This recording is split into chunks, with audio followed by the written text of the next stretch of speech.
Čiže počiatočný stav bol 107 kg a schudol si na?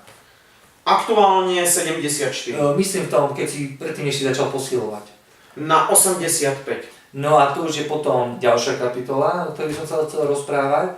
To sme sa už potom začali nejakým osud nás spojil proste na nejakom spoločnom pracovisku, kde sme začali viacej komunikovať a tak ďalej. A tedy si pamätám, že sme boli spolu na jednom kurze. No a ty si prišiel za mnou, že by si chcel, proste schudol si a nepáčilo sa ti, ak si dobre pamätám, ako to vyzerá. Že to je také otrasené a že by si to chcel spevniť a nabrať trochu svalov, byť silnejší. Pamätáš si to, lebo vtedy si neurobil ani jeden zhyb, ak si to dobre pamätám. Presne.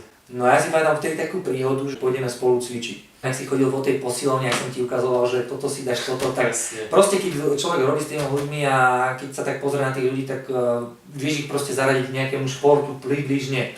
A si pamätám, som ťa videl cvičiť s tými činkami a toto tak, a keď si mi dával tie otázky, hovorím, to nebude proste pre teba šport, proste tá posilovňa. A ty si mi aj sám tej hovoril, vieš čo, ja som to nenašiel nejaké, tak som ti tedy povedal, že vyskúšaj crossfit.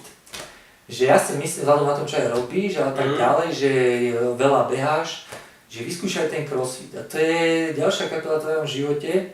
Povedz mi viac o tom, jak si vtedy naložil s tými mojimi radami? Ty si vtedy, viem, že si býval v Nitre vtedy, čiže si... Áno. Ono to bolo v podstate o tom, ako si presne hovoril. Ja som dal dole 34 kg. Irónia osudu je, že to bolo všetko z tuku.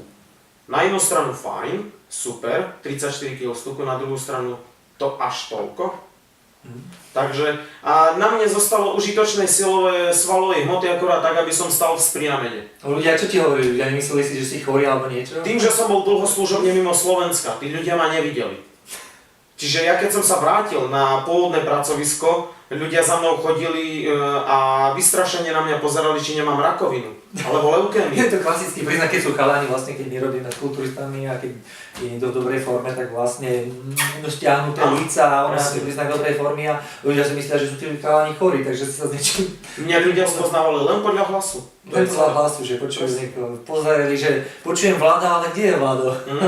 Ale presne doslova do písmena, bez srandy, to fakt bolo o tom, že ľudia chodili, či naozaj seriózne nemám rakovinu. Alebo nejakú vážnu onkologickú chorobu. Dobre, ako si teda začal s tým crossfitom? To mi povedz, ako si sa v tom našiel? Povedz mi tie začiatky. Ako si spomínal, hľadal som niečo, čo mi dá silu. Ale posilovňa ako taká bola pre mňa nezaujímavá. Bolo to niečo, čo ma nevedelo udržať.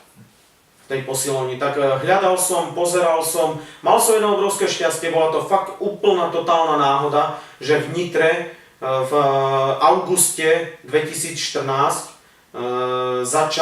bola taká promo akcia crossfitového gymu tu v Nitre. Chalani tam robili nejakú ukážku v rámci nejakej predvádzacej akcie.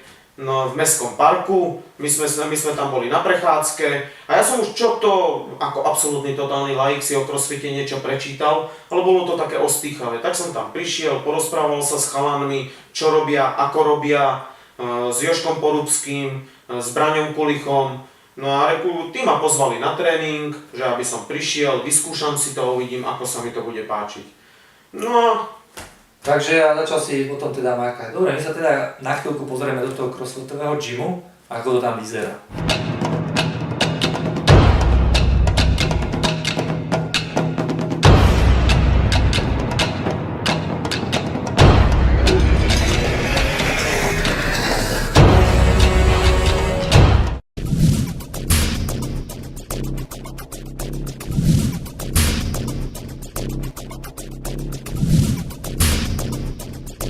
CrossFit je mix gymnastiky, spierania, aerobnej činnosti a rôznych zručností.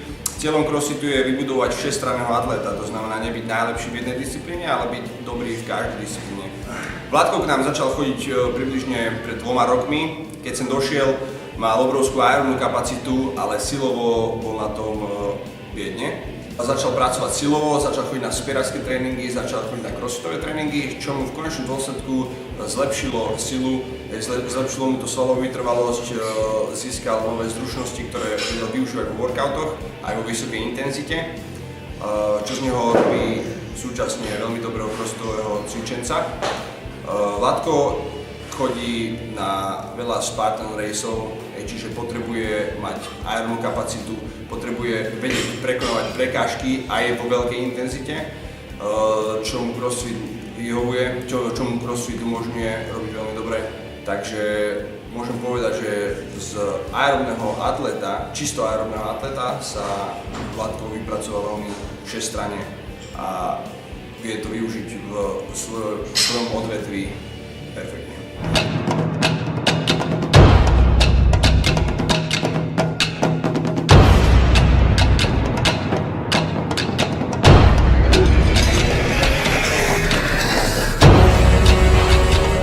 Čo tebe CrossFit dal a kde ťa posunul? Toto by som chcel vedieť. Mňa na CrossFite osobne fascinuje a robím ho kvôli tomu, že je to univerzálnosť. Spája v sebe to, čo potrebuje podľa môjho názoru všestranne pripravený športovec. Sila, výbušnosť, vytrvalosť, intenzita a je to pojítko, je to by som povedal tmel medzi atletikou, medzi vspieraním, medzi kulturistikou a silou ako takou. Ako si sa zlepšil? Lebo viem, že sme sa bavili o tom, keď sme potom už sme začali riešiť nejakú suplementáciu, už sa dostal na nejakú hranicu, ale povedz mi tie začiatky, aké boli. Boli ťažké? Začal si spoznávať svaly, alebo ako to bolo? Začal som spoznávať, že mám svaly, o ktorých som si myslel, že neexistujú. Poviem na rovinu, boli to svalové horúčky. Bolo to presne to, aké boli začiatky pri behu, boli začiatky aj pri crossfite. Lebo som začal od nuly, od čistého papiera.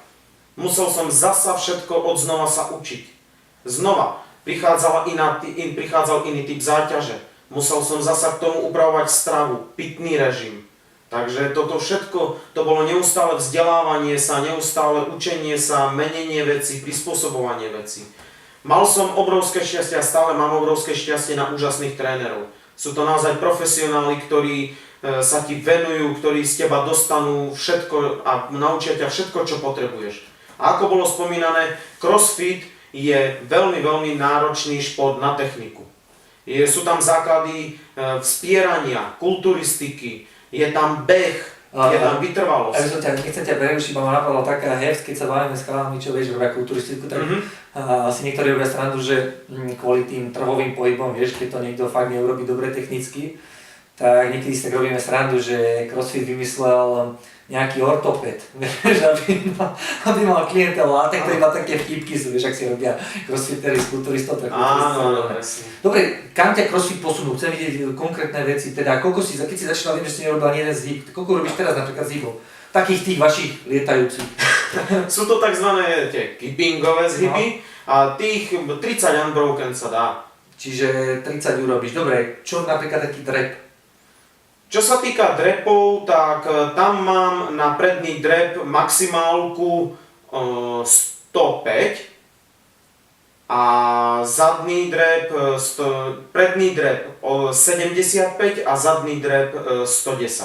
110 a mŕtvý ťah? Mŕtvý ťah 150 na 3 opakovania. Na 3 opakovania a ten nadhod, alebo ako vyvolávate? Čo sa týka nadhodu, takzvaného cleanu, tak tam akurát dnes som bol na tréningu a 60 na 4 opakovania unbroken.